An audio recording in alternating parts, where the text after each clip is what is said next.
Hermanos, pues vamos a mirar el tema.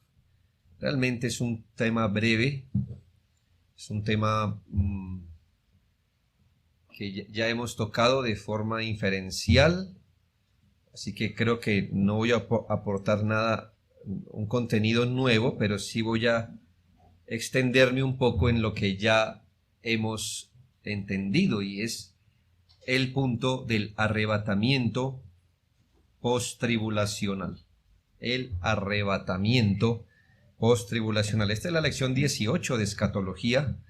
Así que si todavía, como oraba nuestro hermano, si de repente hay cosas que no se han entendido, pues vaya sobre los videos. Y ha sido nuestra intención no darle a estas lecciones el tratamiento que se le da, por ejemplo, a nivel de universidad o seminarios, donde creo que el punto es dar la explicación y apelar solo al entendimiento, pero hemos querido tocarlo de una manera en que como creyentes saquemos un provecho espiritual. Pues creemos que así es como la Biblia toca las doctrinas, no como algo aislado, sino como algo incrustado en muchas enseñanzas. ¿Por qué arrebatamiento post-tribulacional? Pues recordemos que una de las explicaciones que dimos acerca de algunas interpretaciones teológicas, específicamente estoy pensando en el dispensacionalismo, así se llama. Ellos en efecto creen en un arrebatamiento, pero en un arrebatamiento pre-tribulacional, es decir, que antes de la tribulación o la gran tribulación, el Señor arrebatará a la iglesia, la sacará de este mundo. Es lo más común que se encuentra por allí, que el Señor saca a la iglesia antes de la tribulación con el fin de que no experimente la tribulación o la gran tribulación. Así que mientras el Señor arrebata o rapta, porque así también es conocida esta doctrina, el rapto o rapto secreto de la iglesia, entonces van a pasar 7 años del Señor compartiendo con su iglesia las famosas bodas del Cordero, mientras en la tierra se desarrolla la gran tribulación, finalizada la cual, a los 7 años, el Señor vuelve a establecer un reino milenial. Ya que tenemos una doctrina como el arrebatamiento pretribulacional, debemos entender, claro, no vamos a centrarnos en contradecir tal cosa. Habíamos estudiado que nosotros también creemos en un rapto, pero en un rapto post-tribulacional. Es decir, que el rapto en el que creemos es un rapto, en efecto, que se llevará a cabo después de la gran tribulación, que coincidirá, por supuesto, con la segunda venida del Señor Jesucristo, que dará paso a la eternidad. Es decir, no como el rapto pretribulacional, que la iglesia es raptada, pasan 7 años, luego el Señor viene con sus santos, pasan 1000 años y después está el juicio final. No. El rapto en el que creemos es el rapto que va a coincidir con la venida de Cristo, donde el Señor recogerá a su iglesia en su descenso a la tierra para el juicio final y la eternidad. Le resumí la clase de hoy, ¿qué le parece? ¿Está bien? Por eso le dije que no iba a aportar nada nuevo, pero sí a extenderme un poco. El lenguaje que tenemos en el versículo 17, primero a los Tesalonicenses 4:17, nos habla en efecto de un arrebatamiento. Dice: luego nosotros los que vivimos, los que hayamos quedado, seremos arrebatados juntamente con ellos en las nubes para recibir al Señor en el aire. Así que este arrebatamiento tiene unas características, tiene unos objetos. ¿Quiénes son los que van a ser arrebatados? Según lo que usted leyó, así fácil en ese texto, sin hacer complicada la historia. Bueno, sí, pero ahí dice: y seremos arrebatados juntamente con ellos. ¿Quiénes son ellos? Bueno, entonces, ¿quiénes son los objetos del arrebatamiento? Todos los creyentes, estén vivos en el momento que Cristo venga o estén muertos. Nos va a hablar del tiempo, cuándo será esto y el propósito del arrebatamiento. Pero ese será el objeto de nuestro estudio. En primera medida, deseo que miremos en el contexto más inmediato lo que provocó la explicación del apóstol. ¿Por qué el apóstol le diría esto a los tesalonicenses? El versículo 13 nos aclara por qué el apóstol explicaría la doctrina de la segunda venida, incluyendo el arrebatamiento. El versículo 13 dice: tampoco queremos, hermanos, que ignoréis acerca de los que duermen, para que no os entristezcáis como los otros que no tienen esperanza. Mire dónde parten las cosas. Así que la explicación que va a dar el apóstol tiene todo menos de seminario, tiene mucho de pastoral, porque él está respondiendo a algo que estaban viviendo los tesalonicenses. Y usted puede corroborar cómo la ignorancia bíblica en cualquier tema, produce esclavitud. Puede quitar de un creyente las riquezas que Dios le ha dado a él. No que él no sea rico en lo que Dios le ha dado, pero al ignorar lo que Dios le ha dado, entonces el creyente puede verse nublado en su gozo, perturbado en su conciencia. ¿Qué era lo que perturbaba a los tesalonicenses? Seguramente estaban muy entristecidos acerca de los creyentes que morían. ¿Por qué? Porque a la vista, hermanos, a la vista, seguramente usted no ve ninguna diferencia entre un creyente que muere y un no creyente que muere, a la vista. ¿O le parece algo distinto? De pronto hay una iluminación especial en la tumba de un creyente que muere. Igual, hermanos, van a la tumba. Igual dejan vacío en su hogar. Igual no los veremos más. Y entonces la ignorancia de qué es lo que pasa con los que mueren les dio mucha tristeza, les promovió tristeza a los tesalonicenses. ¿Qué le pasa a los creyentes cuando mueren? Seguramente la filosofía griega y luego la filosofía romana habían influido en el pensamiento de nuestros hermanos en Tesalónica. ¿Sabe por qué, hermanos? Porque ni en la filosofía griega ni en la filosofía romana en la cual ellos se desenvolvían hay esperanza después de la muerte. Hay cualquier tipo de explicación, explicaciones impersonales, como que usted, su alma, se va a diluir en el cosmos, cosas por el estilo, como que no sabemos qué va a pasar, como que ya el que se muere y deja de existir. Las filosofías en las que vivían nuestros hermanos en Tesalónica no era una que diera esperanza después de morir. En la filosofía pagana, todo finaliza en el rito funerario. Por eso usted ve, hermanos, eso sí, en todas las culturas, los grandes monumentos que se levantan, los grandes mausoleos que se levantan como adornando el hecho de la muerte. Porque después de eso no hay nada más que hacer. Así que hagámosle bonita la última morada a un individuo. Por ejemplo, los epicúreos decían: mientras vivamos, la muerte no existe para nosotros, pero cuando la muerte aparezca, nosotros ya no existiremos para nadie. Qué esperanza, ¿verdad? Vivamos como si la muerte no existiera, porque cuando la muerte venga, seremos como si no hubiéramos existido. Punto. Según el texto, la ignorancia de nuestros hermanos en Tesalónica había sumido a los tesalonicenses en tristeza pero más grave aún, en desesperanza.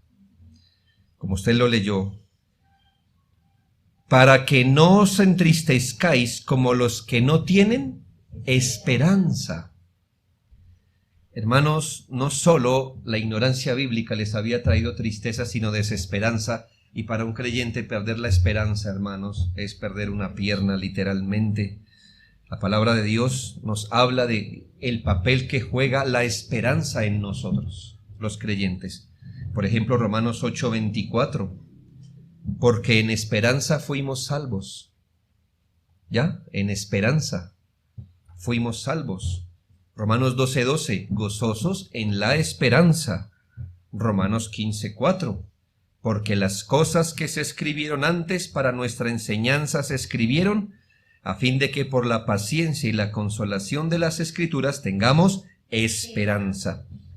Es por haber creído, hermanos, en las promesas del Señor. Nosotros estamos viviendo basados en las promesas. Ninguno de nosotros va a tener la oportunidad de ir a la muerte y volver, y de corroborar que lo que creemos es cierto. Por eso se nos ha dado la fe. Es una fe, entonces es algo que nosotros esperamos, es una esperanza. Imagínese entonces usted quedar desprovisto de esperanza como cristiano. ¿A qué se vería sumido usted si se le quita la capacidad de esperar lo que la palabra de Dios promete? Hemos invertido tiempo diciendo que cuando morimos seremos llevados con el Señor, que luego seremos resucitados, cosas así. Imagínese usted ya no esperara eso. Como un creyente, usted sufriría una amputación real de su vida espiritual.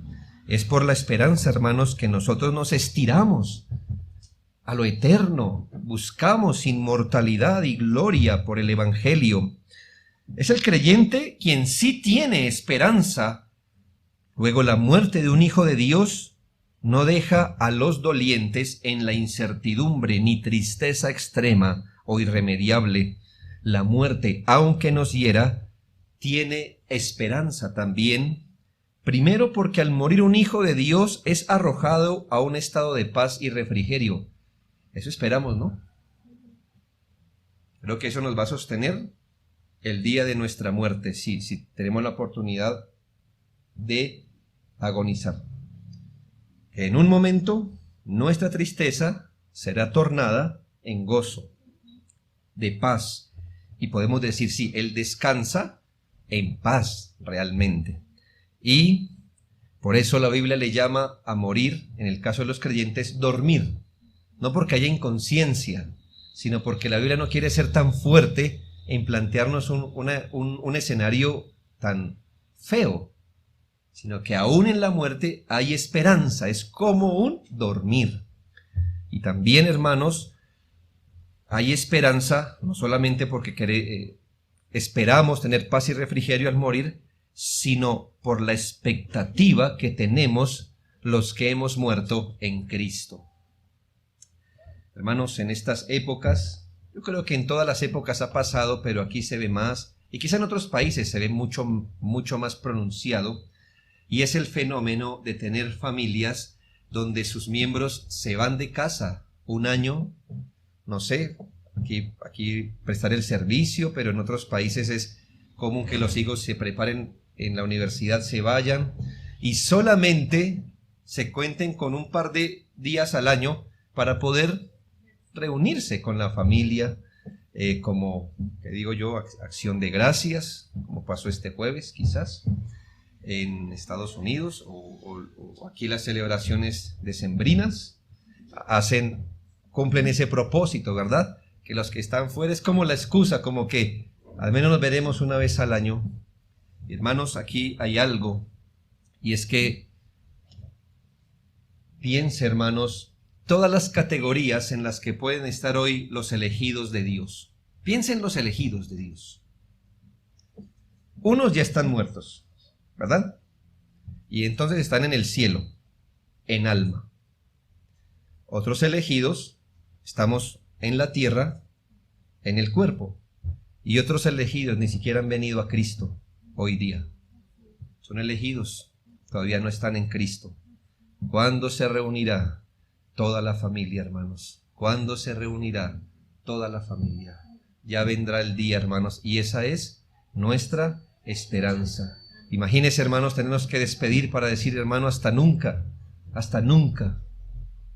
Hasta aquí nos vimos. No, hermano, nuestra esperanza es poder estar para siempre, pero con el Señor. Es nuestra esperanza. Eso queremos, hermanos. Por eso nos negamos a no esperar eso. Y decimos, no, no es morir, es dormir. Es un momento nomás, que vamos a pasar así, pero luego estaremos reunidos, todos, con el Señor, y seremos reunidos. Esto fue lo que provocó, hermanos, la explicación del apóstol. Lo segundo, ¿cuál es la esperanza que señala el apóstol? Bueno, a la verdad hay dos cosas que forman parte de la esperanza del apóstol Pablo para los tesalonicenses. Así que él quiere aliviar la tristeza. Pero qué bueno, hermano, aprenda de esto del apóstol Pablo, que cuando usted va a aliviar la tristeza de un creyente, hágalo por medio de la palabra de Dios, con solidez bíblica. No le diga, vamos, hermano, tranquilo, eso pasa, eso resignación, mijo, resignación. No, así no sé, ¿verdad? Eso no es. ¿Cómo el apóstol trata la tristeza y la desesperanza de los tesalonicenses? Les alumbra con dos focos, la verdad. El primero de ellos es que la muerte no será impedimento para estar con el Señor, para quienes creen en Él. El otro foco es que la vida tampoco será un impedimento para estar con el Señor para quienes creen en Él. Vamos sobre lo primero. ¿Cómo el apóstol Pablo explica que la muerte no será un impedimento para estar con el Señor, para quienes creen en Él? El apóstol señala en el versículo 14 que la esperanza de aquellos que han muerto en Jesucristo es Jesucristo mismo. Porque si creemos que Jesús murió y resucitó, así también traerá Dios con Jesús a los que durmieron en Él. Como usted ve, el foco está puesto en los que durmieron en Él. Lo primero entonces que el apóstol nos va a aclarar es los que durmieron en Cristo, los que murieron en Cristo. Y esto es muy importante, hermanos, porque hemos insistido en otros sermones, no de este tema, no de esta serie, pero en otros, que morir en Cristo no es repetir la oración de fe antes de morir. Como que, vaya que se está agonizando, hágale repetir la oración de fe para que muera en Cristo. Oh, hermano, temo decir que si usted no vive en Cristo, no va a morir en Cristo. ¿Ya? No es lo que usted haga 5 minutos antes de morir, aunque eso puede ser posible, teóricamente hablando. Pero es muy difícil entender tal cosa. Pastores experimentados nos han enseñado que en conversiones de hospital, de agonía o de problemas, eso hay que ponerles lupa. Lupa. No que Dios no pueda salvar a alguien allí. Pero hermanos, ¿qué le hace pensar que si pudo vivir sin Cristo toda la vida, en 5 minutos va a entender el Evangelio? Va a generar amor por Cristo. Dios lo puede hacer. Pero mire el reto. Así que no es cómo se comportó la última semana antes de morir. Es cómo vivió, qué pensó, en quién puso su esperanza de vida y de muerte. No solo de muerte, sino de vida. ¿Me hago entender? Hermanos, si creemos que Jesús murió y resucitó, así también traerá Dios con Jesús a los que durmieron en Él. Así que el apóstol Pablo les presenta una garantía. Les dice, mire, no hay que entristecerse por los que han muerto en Cristo, porque ellos serán reunidos con Cristo. Que estén muertos puede ser un impedimento para la vida física, para la vida en la tierra, pero que estén muertos no será un impedimento para que al final no se encuentren con Cristo y estén con Él para siempre. ¿Y cuál es la garantía que les da? Que Cristo murió y resucitó.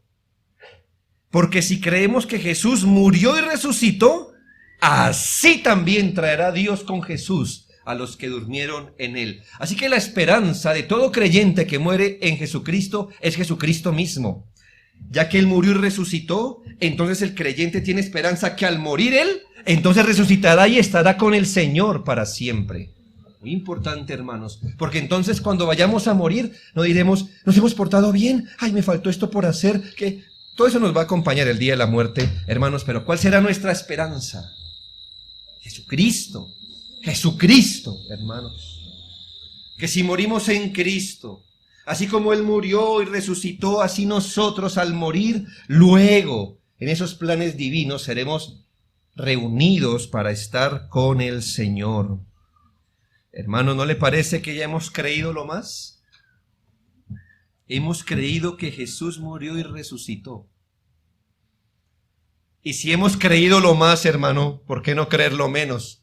Que usted y yo resucitaremos. ¿Qué era más difícil, hermano? ¿Que el Hijo de Dios muriera? ¿El Dios humanado muriera? ¿No era eso más difícil? Sí. ¿Y luego que resucitara? ¿Verdad? Así que, hermanos, hemos creído lo más difícil. Que Jesucristo, Dios hombre, murió y resucitó. No vamos a tener esperanza, hermanos, que nosotros, simples humanos, vamos a morir y resucitar con Él por estar en Cristo.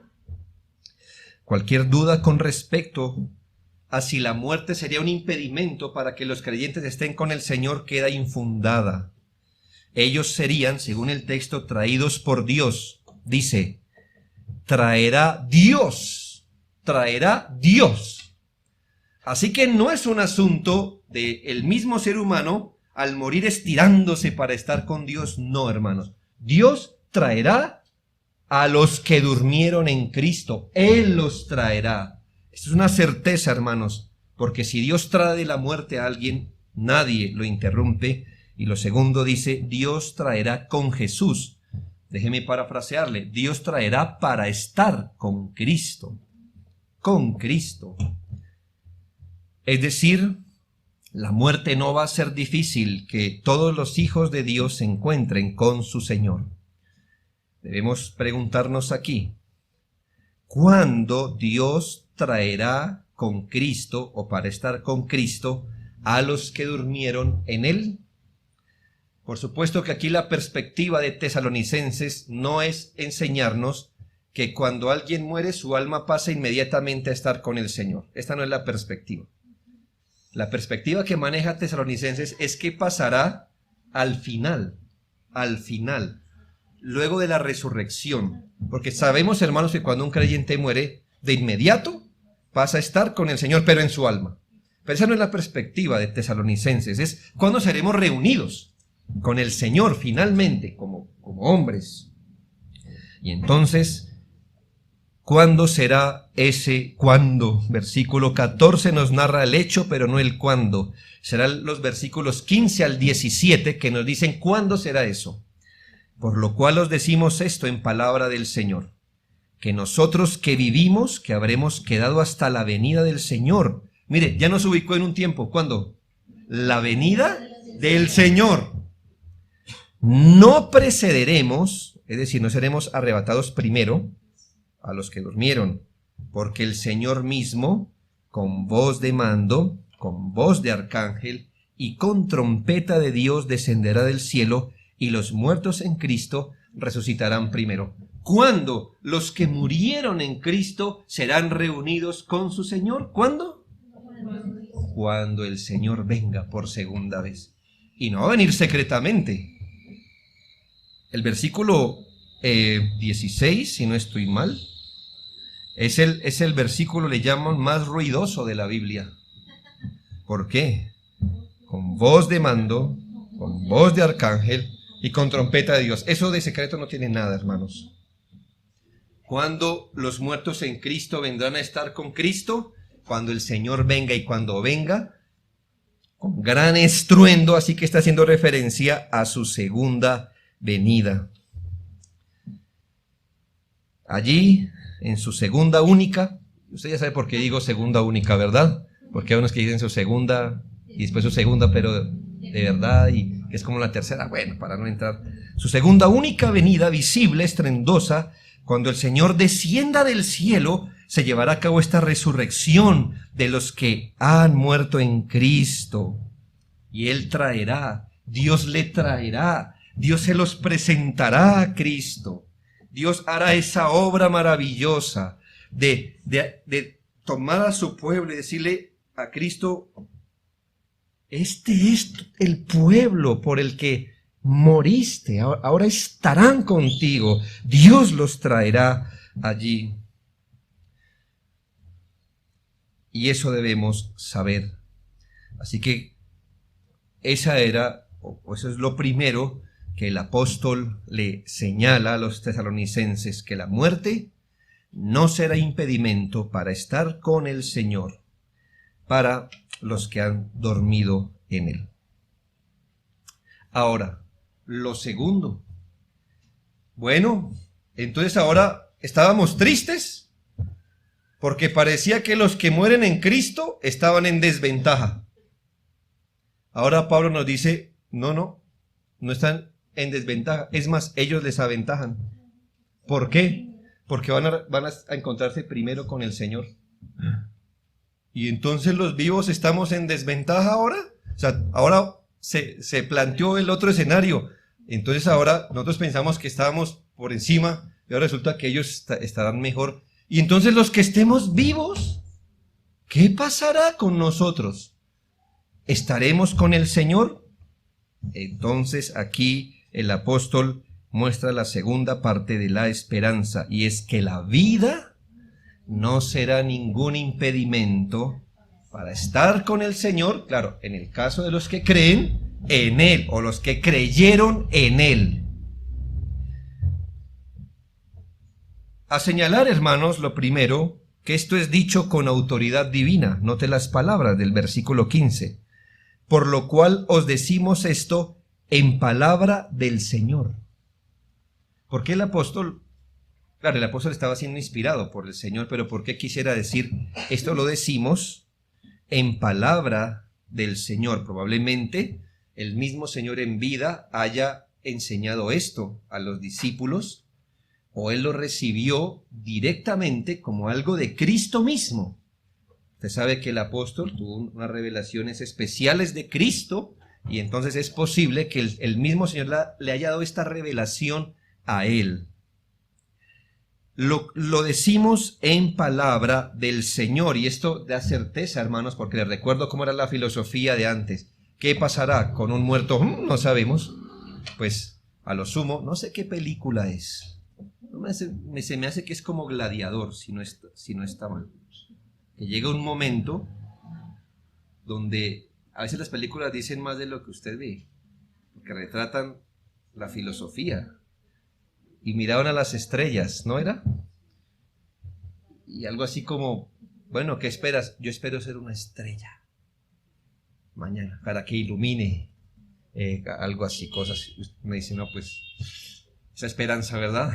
Y dice, no, esto no me lo estoy inventando yo. Esto no es especulación, se lo estoy diciendo en palabras del Señor Jesucristo. Son las palabras mismas del Señor, como si el Señor mismo se las estuvieran diciendo, hermanos. Por eso decimos, hermano, que aún cuando nos toque pasar por el valle frío, por el río frío de la muerte, podemos tener esperanza, porque aquí no estamos siendo alimentados de nuestra expectativa. Ay, cómo quisiéramos el cielo, ay, cómo quisiéramos estar. No, el Señor dice, esto se lo dice el Señor mismo.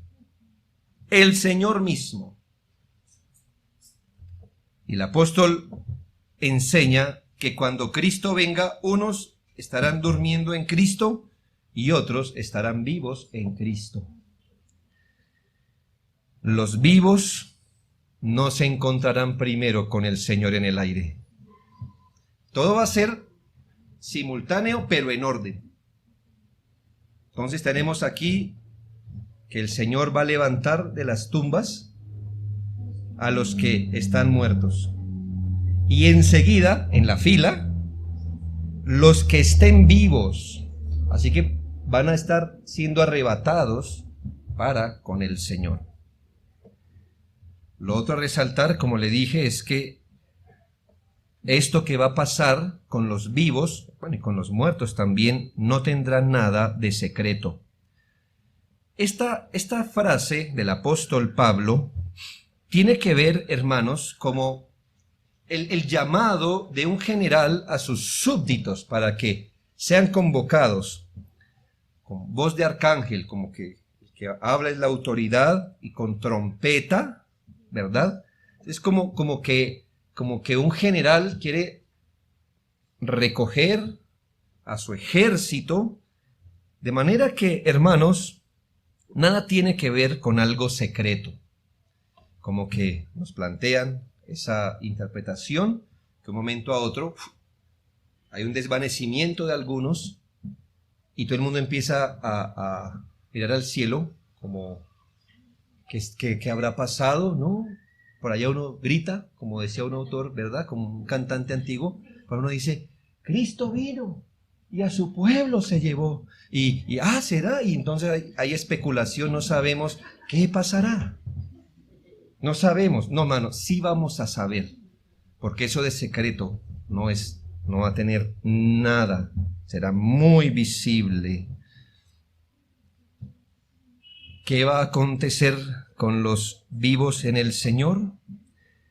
Bueno, primera cosa, 15, no precederemos a los que durmieron. Así que los que estén o estemos vivos, a la fila.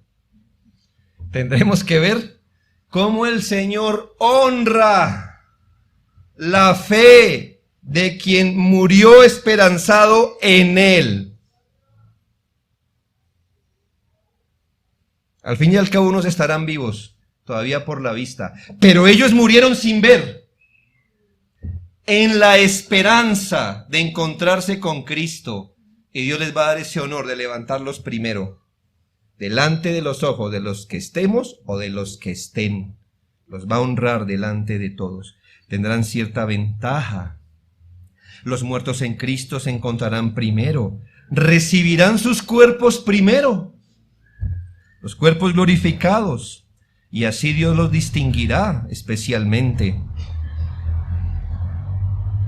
¿Qué ocurrirá con los que estemos vivos? Seguiremos en orden de segundo. Recibiremos el cuerpo en un abrir y cerrar de ojos, lo que hemos llamado la transformación. Primera los Corintios 15, 51, 52.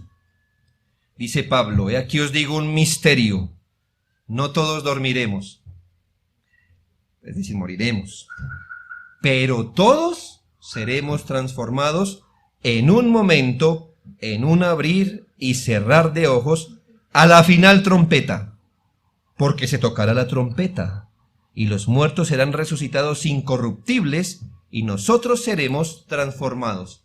Mire que es la misma doctrina, y no se contradice. ¿Cuándo será esto? En la segunda venida, que no será para nada silenciosa. ¿Y qué pasará? Que en un abrir y cerrar de ojos, hermano, ¿cuánto tiempo se va a demorar el Señor en resucitar a los que durmieron en Él? En un abrir y cerrar de ojos. Ahora y cierre los ojos ya, parpadee. A ver, así, ¿ya? ¿Lo vio? Así se va a demorar. Y en el otro parpadear, vienen o venimos los que estemos vivos, así, transformados. Dice, luego nosotros los que vivimos. Bueno, ¿por qué Pablo se incluye? ¿Acaso él sabía que iba a estar vivo? No. Lo que pasa, hermanos, es que si él dijera los que van a estar vivos, nos estaría diciendo que él sí conocía cuándo el Señor iba a venir. Él es consecuente. Nadie sabe la venida, así que yo me meto en los que estemos vivos. ¿Ya? Seremos arrebatados juntamente con ellos en las nubes, y aquí está nuestro arrebatamiento. ¿Ya lo ubicó? El arrebatamiento. Se levantan los muertos, de primero, en un abrir y cerrar de ojos son resucitados, enseguida van los que estén vivos o los que estemos vivos, y ese grupo, en ese orden, seremos, ahí sí podemos decir seremos, hermano, porque usted va a estar vivo o muerto, pero va a estar arrebatado con el Señor. Quiero puntualizar algunas palabras, déjenme hacerlo, que lo veo muy importante. Aquí, hermanos, la palabra que se usa en el versículo 15, la que nos señala el tiempo de la venida del Señor. Perdí el texto, ya. Por lo cual os decimos esto en palabra del Señor, que nosotros que vivimos, que habremos quedado hasta la venida del Señor. La palabra venida del Señor es la palabra parusía, cuyo significado es advenimiento, presencia o venida. Y esto quiero aclararlo para que sepamos dónde ubicar este arrebatamiento. ¿Cuándo será el arrebatamiento? No 7 años antes de la parusía, ni mucho menos 1000 años antes de la parusía, sino en la parusía, es decir, en el advenimiento de nuestro Señor. Luego habla de la palabra arrebatamiento. La palabra arrebatamiento aquí significa tomar para sí, apoderarse o arrebatar. Es interesante, hermanos, porque ¿qué es lo que está haciendo el Señor? No que ellos se estiran, sino que el Señor los jala para sí. El Señor los está trayendo. Es decir, la iglesia será arrebatada. Es decir, ella es el sujeto pasivo en esto. Nosotros nos saltaremos tan alto. El Señor nos reclamará para sí, nos traerá para sí. El Señor nos atraerá para sí el día final. La palabra recibir. La palabra recibir, porque dice que seremos arrebatados para recibir al Señor en el aire. La palabra recibir es la palabra apántesis, que significa encuentro amistoso o recibimiento. Y voy a tomar la definición de un erudito bíblico. Dice: en todos estos casos, la traducción más rigurosa es salir al encuentro. Se usa en los papiros de un magistrado que llega por primera vez a un lugar. Parece que la idea especial de la palabra era la bienvenida oficial a un dignatario acabado de llegar. ¿Qué es apántesis? Si usted hubiera vivido para la época del Señor Jesucristo y le hablan de apántesis, ¿qué hubiera entendido usted? Una recepción oficial de un mandatario.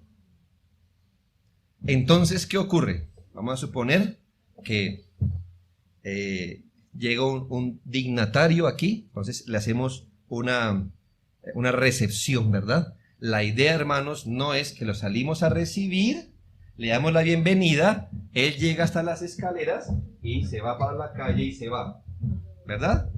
No. Pero es lo que nos plantea el dispensacionalismo. Que el Señor viene a las nubes, se encuentra con la iglesia y se va. Hermanos, apántesis no significa eso. Apántesis significa recibimiento. Así que los creyentes arrebatados, que seremos todos, estaremos haciéndole una corte, un recibimiento al Señor, porque ¿para dónde viene el Señor? Para la tierra. Ahí dice, descenderá del cielo. Él ya viene. ¿Y qué hace la iglesia? Le recibe. Es interesante que la palabra apántesis, solo como una referencia, para que usted vea cómo se usa en la Biblia, está en Hechos 28:15. En Hechos 28:15. Voy a leer un renglón antes y un renglón después del 15, un renglón antes. Dice el apóstol Pablo, Hechos 28:15, luego fuimos a Roma, de donde oyendo de nosotros los hermanos, salieron a recibirnos hasta el foro de Apio. Salieron a recibirnos, apántesis. y las 3 tabernas, y al verlos, Pablo dio gracias a Dios y cobró aliento, y dice después, cuando llegamos a Roma. ¿Para dónde iba Pablo? Para Roma. Los hermanos salen a recibirlo. ¿Para llegar a dónde? A Roma. Y esto lo digo, hermanos, solo para que usted mire que la Biblia sí es clara. O sea, no que Pablo va para Roma, los hermanos lo reciben, cuando él se saluda, entonces se devuelve. Y no, si Pablo iba para Roma, ¿a dónde llega? A Roma. Y los hermanos lo reciben, haciéndole la corte, pues, para que llegue a Roma. Y así será cuando la iglesia reciba a su Señor. Él descenderá del cielo, está descendiendo del cielo, la iglesia lo sale a recibir en el aire, pero para estar para siempre con el Señor. Y el versículo 17 termina diciendo, y aquí está una de las expresiones más singulares, más hermosas de la palabra de Dios, cuando toda la familia esté reunida. Así estaremos siempre con el Señor. No más nos separaremos, hermano, no más. Esta reunión aérea será el comienzo de la maravillosa realidad que estaremos eternamente con Él. Ese es el clímax de nuestra esperanza, hermano. Dígame en última instancia, usted ya es salvo, ¿sí? Ya es salvo, gloria a Dios. ¿Cuál es su esperanza como salvo? Si estar con el Señor, ¿no le parece? Dígame, ¿qué otra cosita hay más arriba de esto? Dígame una cosa, especulemos. Dígamela. Sí, usted diga, bueno, está bien. ¿Qué puede ser mejor que estar con el Señor para siempre? ¿El cielo? ¿Qué quiere? ¿Una corona? Aquí la puede conseguir. ¿Vestiduras blancas? Aquí las venden. ¿Sí? ¿Estar para siempre? Con el Señor. Con el Señor. Con el Señor, nuestra esperanza. Se inicia entonces un nuevo y definitivo trato de Cristo con su pueblo. ¿Por qué le digo nuevo? Porque le recordé en cuántas condiciones podemos estar los elegidos de Dios hoy. Unos en el cielo, en alma, otros aquí militando, y otros elegidos ni siquiera han venido a Cristo todavía.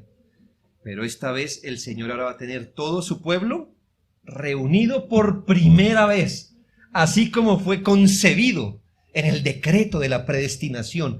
Todo un pueblo sirviendo al Señor después de todo el tiempo. Ahora Él verá el fruto de su alma, el fruto de la aflicción de su alma. Cristo podrá ver esa gran multitud por la que entregó su vida en la cruz, donde ninguno falta, donde ya ninguno le hace falta venir a Cristo, donde ya todos están perfectos en santidad en Él. Ese es el fin de nuestra existencia, poder verle y estar para siempre con Él. ¿Ha especulado usted en su mente ese momento? Canciones se han escrito, y aunque algunas no nos cuadran mucho en su teología, de hecho sí nos hacen pensar, ¿no cree? Estar con el Señor. ¿Cuál será su primera reacción al verle? Pues si no, yo me le arrojo a los pies. Es muy probable que usted quede petrificado donde está. Allí.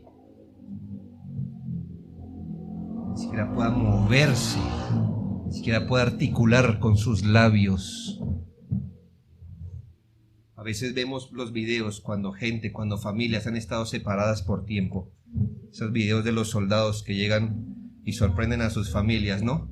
Se les aparece. ¿Usted se ha visto que algunas mamás cómo quedan? Pasan 20 segundos donde como que cerebro como que están chocando las neuronas, ¿verdad? Y usted piensa que cuando veamos al Señor vamos a quitarnos la chaqueta y a ese grito de júbilo, como nos habla, esas adoraciones humanistas. Ese no es Jesús. A nuestro Jesús, Juan cayó, dice, de cara. ¿Sí lee? cayó de cara. Y el Señor tuvo que levantarlo de aquí, hermano. ¿Cómo será estar reunido con el Señor? Por primera vez, para estar para siempre con Él. Hermanos, no más despedidas, no más esperas, no más gozos a medias. El Señor abrazará a su pueblo para siempre. A veces tengo que ayudarme con este pensamiento. ¿Qué se sentirá ver esto, no desde las nubes, sino desde la tierra? Yo quiero ver esto desde las nubes, hermano. ¿Cómo se verá esto desde la tierra? Con el conocimiento que ahora usted tiene. Cuando quizás, Dios no quiera, hermanos, alguno haya pensado que es creyente y cosas gloriosas estén pasando por encima de su cabeza. Al fin y al cabo, Cristo sí vino por su pueblo. Imagínese usted aún estando en un culto y que eso esté pasando por encima de su cabeza, pero usted no esté allí y usted tenga que pensar ahora cómo se ven sus metas, sus empresas, sus trabajos, sus deleites, su familia, su salud, su profesión. ¿Cómo se ve? ¿Cómo se ve ahora? ¿Cómo se ve ahora? Con cosas gloriosas pasando encima suyo. Y ahí sí usted tendrá gozo en decir, bueno, al menos trabajé harto en esta vida, al menos me dediqué a mi familia, al menos soy un buen profesional. ¿Le dará eso algún reposo? No sea insensato. Usted no se encontrará con Cristo si aquí no se ha encontrado con Cristo. Usted no le recibirá si aquí no ha andado con Él. Quisiera estar allí, hermanos, viendo todo desde las nubes, un poco distraído de lo que pasa en la tierra, del dolor de los que están aquí, pero estando absorto de ver a nuestro Señor. Y lo último, mire la exhortación de Pablo. Versículo 18, ¿cómo termina el argumento el apóstol Pablo? Por tanto, ya que eso es verdad, alentaos los unos a los otros con estas palabras. Alentaos. Estas palabras fueron destinadas a alentar a un pueblo que por ignorancia a la doctrina de la segunda venida de Cristo estaba triste por los que morían en Cristo. Así que el apóstol los lleva, les da ánimo, diciéndoles, tranquilos. Mire, aquí el asunto es si está en Cristo. Pero si está muerto en Cristo, eso no será ningún impedimento para que se encuentre con Él. Y si está vivo en Cristo, no es un impedimento. Entonces, ¿cuál es el punto? ¿Está en Cristo? Ese es el punto. Y estas palabras vienen a ser nuestro ánimo también, porque, hermano mío, sea que vivas o mueras, la esperanza es la misma, Cristo. Y solo es Él el ancla de nuestra fe. Un día todos nosotros estaremos reunidos con Él de la manera más pública posible. A veces por providencia no nos hemos podido congregar. Todos los hermanos, ¿verdad? La mayoría de hermanos testifican esas semanas que uno no se puede congregar. Eso son como eternidades pequeñas, ¿no? Usted dice, cuando usted vuelve a reunirse con el pueblo de Dios, hay gozo, se suspira. Recuerdo el testimonio, yo mismo soy el testimonio, uno de ellos, que cuando por algunos domingos no nos pudimos reunir, pero pronto lo hicimos y pudimos estar con algunos hermanos, literalmente yo creía que pesaba como 25 kilos. Así yo me sentía ya de liviano ahora. Yo no lo puedo creer. Esto que se siente, y eso que era un grupo de hermanos, una iglesia local. Ahora piense, la reunión de toda la iglesia, de todos los creyentes desde Adán hasta el último que crea en la sangre de Jesucristo. Quizás la muerte sorprenda fatalmente a alguno y nos va a doler, hermanos, no habernos podido despedir. Quizás, hermanos, somos una iglesia mediana, llamémosle así. Si sumamos y restamos las edades de aquí, somos una iglesia todavía joven, o digamos adulta. Pero, hermanos, las iglesias envejecemos. Claro, en 20 años, hermanos, va a haber muchas canas aquí, creo, ¿verdad? Y nos tengamos que despedir con tristeza unos a otros, como ha pasado en muchas congregaciones. Empezar a despedir uno a uno a nuestros hermanos. Qué duro ese momento, me parece. Pero ¿qué dice el apóstol? Alentados con estas palabras. Con estas palabras. Sí, hay que tener tristeza. La muerte nos va a dar un golpe bien duro, hermano. Nos va a dejar sentados al más fuerte. Pero, hermanos, aliéntense para que no se entristezcan como los que no tienen esperanza.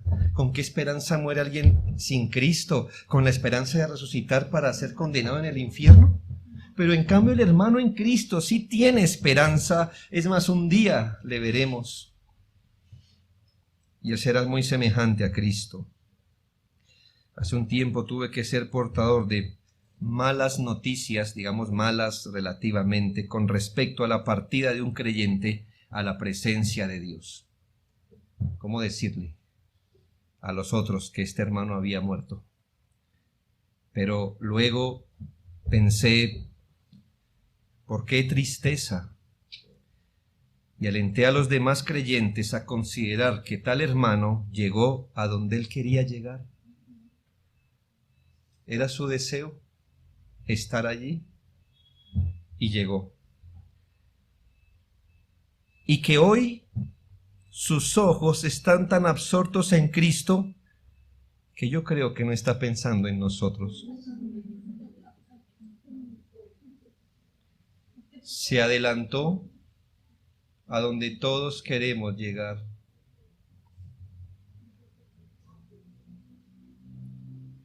Y si el Señor viene pronto, Él irá delante de nosotros a encontrarse con su Señor. Considere que ni la muerte ni la vida será un impedimento para la reunión con Él.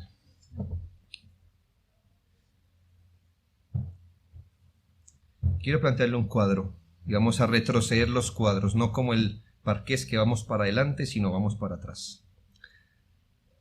Aquí tenemos una iglesia reunida con Cristo en el aire. ¿Ya vio el cuadro? ¿Por qué ellos están allí? ¿Por qué esa gente está allí con Cristo? Retroceda el cuadro. ¿Por qué? Bueno, sí. Están allí porque ya sea que hayan muerto o estén vivos, creyeron en Él. Por eso están. No por morir sencillamente, que hay mucha gente que muere y no va a estar allí, sino porque murieron en Cristo. Y los otros que no habían muerto, pues porque fueron transformados y estaban en Cristo. Por eso están allí. Ahora yo le pregunto, muy bien, ¿y por qué? ¿Y por qué ellos han llegado hasta allí? Bueno, vivieron y perseveraron en la fe, en los medios de gracia, en la comunión, en amor, en servicio. Dice la Biblia que los que hicieron lo bueno serán resucitados para vida. Así que ellos están allí por estar en Cristo y haber hecho lo bueno. Pero devolvámonos otro cuadro más. ¿Y por qué están en Cristo e hicieron lo bueno? Porque un día, en su corta existencia terrenal, el Señor los alcanzó con el don del arrepentimiento y de la fe.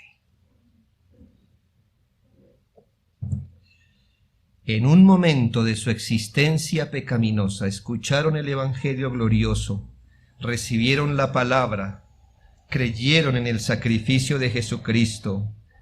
Dios puso en ellos una certeza de lo que se espera, una convicción de lo que no se ve. Para ellos fue suficiente saber que Dios habla en el Evangelio. No necesitaron ir y volver del cielo, ni ver físicamente a Jesucristo. Ellos creyeron, ellos se humillaron, pidieron ser salvos y ahora lo son. Ahora ellos están en las nubes recibiendo al Señor. Tenían razón, ¿no? Tenían razón. No era por vista, era por fe. Ahora hacen parte de la humanidad que por gracia estarán con el Señor para siempre. Quiera Dios conceder para Cristo a todos los que están aquí esta tarde para ser unidos al Salvador Jesús. Concluyo con esto. En enero de 1876, tras un desastroso huracán, un barco de vela americano fue rescatado, ya que por esta providencia todos sus ocupantes abandonaron este barco. Entre lo que se rescató de este barco de vela se hallaba un pequeño libro anónimo que relataba la cruel persecución romana en el siglo I, II y III, en tiempos, pero este libro relataba la cruel persecución romana en tiempos del emperador romano Decio. Todavía no se sabe si es una novela o no, pero si no es una novela, al menos narra lo que los historiadores han comprobado ampliamente de lo que pasó en los 3 primeros siglos. La existencia de muchas comunidades de creyentes que por no obedecer los edictos del imperio, que los obligaban a adorar al emperador y acogerse al culto idolátrico, se refugiaron en catacumbas, en cuevas subterráneas. Estos lugares fríos, húmedos, acogieron gran parte de la iglesia para ese periodo de creyentes que por mantener su fe prefirieron desarrollarla en las catacumbas. La historia se la dejo que usted la lea. Se llama El mártir de las catacumbas. Pero allí estaba un soldado romano que había aceptado la fe cristiana. Y como todos en su tiempo, al volverse cristiano, le tocó internarse en las catacumbas. El pastor de una de esas comunidades, llamado Honorio, lo empezó a pasear por los estrechos pasillos subterráneos, cuyas paredes también empezaron a servir de improvisados sepulcros de los cristianos, pues tampoco los podían sepultar en la superficie. Así que básicamente sus pasillos tenían al lado y lado tumbas de sus propios hermanos, que muchos fueron martirizados en el Coliseo o muertos por pestes, fruto de pasar casi toda su vida bajo tierra sin ver la luz del sol. Pero eso es lo que quiero resaltar. Marcelo, así se llamaba el soldado romano, se queda pasmado al ver esto, ese contraste entre las tumbas romanas de la superficie, muy lujosas, muy grandes, muy ostentosas, a la luz de la esperanza nula que ellos tienen, y de ver esas tumbas improvisadas a la luz de la esperanza que reflejaban algunas de sus inscripciones. Aquí unas. Este es el lugar de sueño de Elpis. Otra. Sótico yace aquí durmiendo. Otro. Acelo duerme aquí en Cristo. Vidalia en la paz de Cristo. Nicéforo, un alma dulce en el lugar de refrigerio. Vitali, enterrada en Sabath, tenía 25 años y 8 meses de edad, vivió con su esposo 10 años y 30 días, en Cristo, el primero y el último.